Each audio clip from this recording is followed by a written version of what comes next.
What is up, everybody? It is the True Epic Gamer here, and today I'm going to be giving you guys a very simple, very easy to follow guide to the game Barbuta, which is part of a 50 game collection called UFO 50. I'm going to go ahead and let you guys know that I will not be skipping over any gameplay in this video. I will fast forward some just because the gameplay is a little bit slow, but you can follow me directly screen from screen, my game to yours, and you will beat this game. Coming up on our very first secret here, you can walk right through this wall and eventually make your way to this chest. Don't worry, I know it looks like a trap room, but the only way to die here is if you jump and hit those spikes.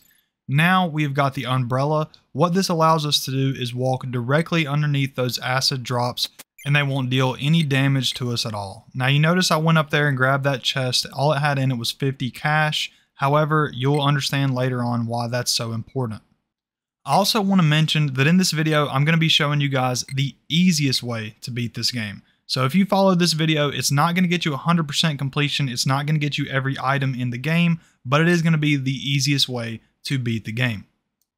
Now, if you guys have been following me screen to screen, we're now coming up on our next little secret. You can jump in this acid pool right here, and we now have what I'm going to call the red bracelet. And what this item does is it activates these red elevators throughout the castle, and you guys will see later why that's so important. Now, as you guys can see, while we're making our way up this ladder, we wouldn't be able to do that without the umbrella because that constant drop of acid on top of our head.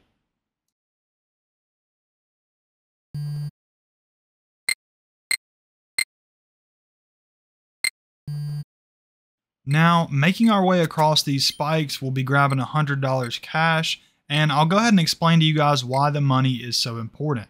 In this run specifically, we're going to get $200 total, and the reason for this is because at the end of the game, it'll actually give you an opportunity to buy extra lives. One life we're going to be forced to lose, and the odds are you're going to lose another one due to just something dumb around the map, so you're going to want to be able to buy as many lives at the end as you can. As you guys can see, we're making our way across these red elevators, and these are the platforms that would not be moving if we didn't have that red bracelet. Now, it's going to look kind of funny at first, but you're going to want to jump off this cliff to the left as far as you can. It's the only way to get across that platform right there. Now, we've brought ourselves to this altar. You're just going to stand on this little block, and you're just actually going to just completely stand still until this item appears. This is the bat item, and I will explain later on what this does. You won't be able to see its effect until we get to the boss fight. Unfortunately, now we're crossing paths with the toughest enemy in the entire game. I'm not kidding. It's just these mushrooms. I die to these mushrooms all the time, no matter what. The pattern that they have, it's easy to read, but it's just so annoying. Now, you notice I'm killing these two mushrooms. You actually do need to kill both of these mushrooms in order to progress this run. You'll see eventually if I can ever get a hold of this one. We're going to kill both of those, and then we're going to push these blocks. And just like that, we've activated a little secret. Now, you want to make your way to the left, back to this little mushroom over here. Go down this ladder. And now you're going to want to fall to your right. This is where we wouldn't have been able to fall if we wouldn't have moved that switch. Now, this is the point where you're going to have to kill yourself, unfortunately. But it is the only way to make it across. You're going to come up here to find one of the coolest items in the game, that being the blood sword. What this does, it changes your sword red, of course. And I believe it deals double damage, but I'm not 100% on that, but I know it deals more damage. You're going to want this for the final boss because it'll just make it easy breezy. Now, pay no attention to me going down this ladder. It was just a complete accident. You're actually going to want to go up and back to the mushrooms. Now, we're going to be traveling here for a minute, so I'm going to use this downtime to ask you guys if you would like to see me make other guides similar to this on either other games or just straight up the other ways to beat Barbuta.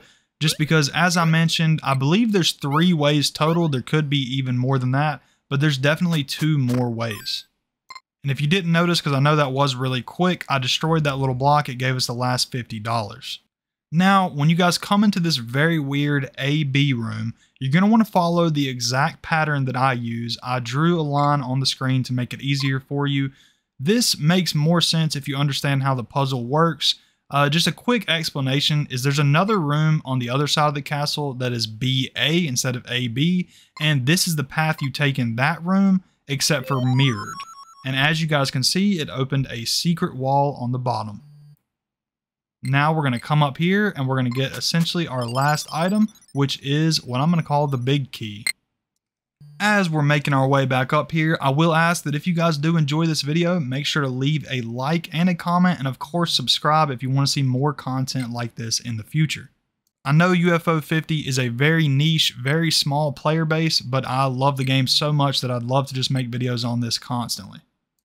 Now, making our way back up this elevator and to the right, this room can be a little bit tricky, and if I'm being honest, it's a little bit of RNG with the platforms. So on this first platform, you're going to want to jump on it when it's coming down, and you're going to want to just run and fall off. Don't try and jump because you're going to hit your head. Notice when you're on the second platform that you can't hit your head on the spikes just from standing there. So don't worry about that. Wait patiently for your chance with the third platform, jump on its way down, and once again, you're going to want to walk off. That way you don't jump and hit your head on the spikes. We're now coming close to the final boss. You're going to come up this ladder. This blue egg on the right, this is where you can purchase extra lives.